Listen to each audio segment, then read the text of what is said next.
Hey there, it's Anonymous Tea, where we spill the tea anonymously. Hello, everyone. Hello, YouTubers. Hope you guys are all having an amazing day today, sending good vibes, sending positivity, sending blessings, and good energy to each and every single one of you. Thank you so much for tuning in. So today we're talking Real Housewives of Atlanta. Anything I say is alleged in my very, very personal opinion. This is for entertainment purposes only. None of this is personal. The Copyright Act of 1976 is in the description box. Some meat and potatoes, some housekeeping items. It is free to follow me. Free to follow me on this channel, Anonymous Tea. Free to follow me on my other channel, Anonymous Tea Podcast. Free to follow me on the Tickety Talk at Anonymous Tea Podcast. Free to follow me on the Instagram. On the Instagram is at Anonymous Reality Tea. Free to share everywhere. Free to like the video so that it gets out into the algorithm. Free to share with your family, your friends, and foes, and whether you are coming or going, like the video. So we need to talk Real Housewives of Atlanta ratings because it is a series low, you guys, in total viewers. That is correct. So we just had episode 3 that has aired, y'all, on the show. And it came in at a whopping 638,000 viewers. These are Married to Medicine numbers. Like real talk. These are Married to Medicine numbers. The demo did go up from a grand total of 0.16 to 0.17, but a series low in total viewers isn't going to cut it. Now, you know, yesterday we talked about how Bravo officially confirmed today, but it was put out yesterday that including streaming, including Peacock, that the season premiere had over 2.5 million viewers across all platforms that stream Real Housewives of Atlanta, that stream Bravo and all the things. But nonetheless, this is not a good look, y'all. This is not a good look. This is sad. And I know some people are going to be like, hey, but you know, a lot of people don't watch live TV. A lot of people don't watch live viewership. A lot of people, you know, might DVR it, might watch it at a later day. But nonetheless, y'all, it's Sunday night. It's Sunday night. Most of y'all should be at home getting ready for the work week. Real Housewives of Atlanta, y'all, used to be must-see TV. Real Housewives of Atlanta used to be, the talk of the town, y'all. Used to be the talk of the town. Used to be, who's who. What can we get into this episode? What can we get into tonight? Used to be buzzing and trending all over the place on social media and all the things. But this isn't it. This isn't it, y'all. I mean, y'all saw my last video on Angela Oakley, my past couple videos on Angela Oakley. She's out here really trying to hide that her whole husband had an affair on her and had a baby on her. And is trying to lie to the people. Is trying to play in the people's faces, y'all. That's not gonna cut it. This Britt Edie versus Kenya Moore thing has left a stain on the season, y'all. We're not going to see Phaedra Parks until the last few episodes. No. What? And the rumor is this is an abbreviated season to begin with. That there was all the drama with Portia, deciding to file for a divorce. I just don't understand why she just couldn't have waited until after this season had wrapped up so that she had a storyline so we don't have to suffer through this nonsense with the Drew Sidora and the Dennis McKinley of it all. Like who cares? Who cares? We do not care. We do not care. And then we got Britt Edie's awkward husband. Maybe he's just uncomfortable in front of the cameras. I don't know, but I don't know. It's like every scene is really grimy, is really greasy. It's just like, how can I say something to embarrass Britt for this soundbite? And it's just not a good look. It's just not a good look at all, y'all. Now, again, we know a lot of people aren't watching live. I think a lot of people, they're trying to be positive on social media and this and that. And then I don't think spoiling the season is a good idea either.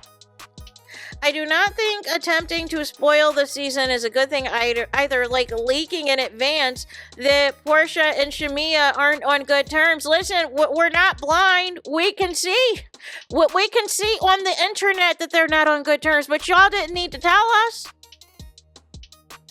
So now people are just counting down to whenever the episode that is going to happen in the future to see a future breakdown once again of Shamia and Portia's friendship we saw in the trailer. that there was some type of an issue. But we didn't need people to spoil that for us, or spoil the show, or spoil what's going on and everything else. Now it makes sense why they hurried up and ran, to get in those Peacock figures, y'all, before the official press release from Bravo, which didn't come out till today. Because they knew that these low ratings were going to be the talk of the town. But this is not a good look at all. This is embarrassing, y'all. This is very embarrassing. This used to be, like I said, the #1 show on Bravo. I mean, it's like, is Nene Leakes going to be on for real next season or not? Like, we need to get that confirmation, and we need to go ahead and ink the contract. Because if y'all are going to allow her to work for NBC and NBC Universal and hosting red carpet events, y'all, for award season, and allegedly she's rumored to be on The Traitors, I mean, why not just go for the trifecta and have her back on Real Housewives of Atlanta? Now, I'm not sure what her relationship is with Andy and some of these producers.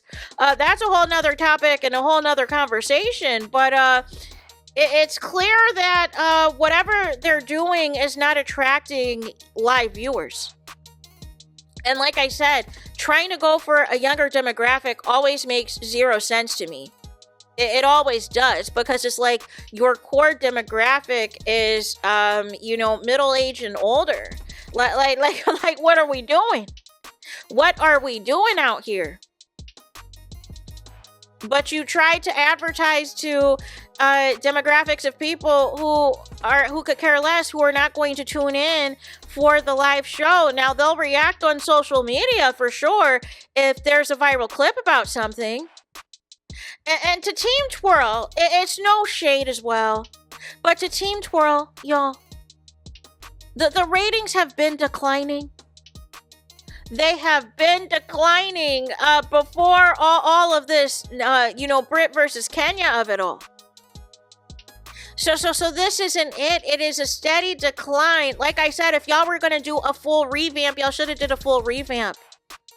Y'all should have did what I said. I think I said it a year or two ago when Candy was against it. I told y'all to do a Real Housewives OG spin-off season that had Nene, Sheree, Candy, had all of the OGs, and I said to have a brand new Real Housewives of Atlanta, completely new cast, completely new peaches, and have some of them that actually have the friendships and actually have the relationship, and let's get this off the ground. But the problem is, y'all are holding on to old storylines and to old nonsense. Again, regurgitating for the 20th time Portia and Simon and how they got together. We're a couple years past that now. You know what I'm saying? So it's like we got to move on. Then y'all are going to bring up, I'm assuming, Portia not being a good friend to, Shamia, and bring up the past things that have happened and try to make that a storyline and try to make that a thing. Like, it's lame. But the people, the live viewing audience at Sunday nights at 8, they're finding something else to watch, like 90 Day Fiance or something else. They're finding something else to tune into, and it's not Real Housewives of Atlanta. And we can't completely blame streaming on everything in the sense that, people will just watch Real Housewives of Atlanta later. No, in terms of streaming, they're streaming other shows. They're streaming other programming.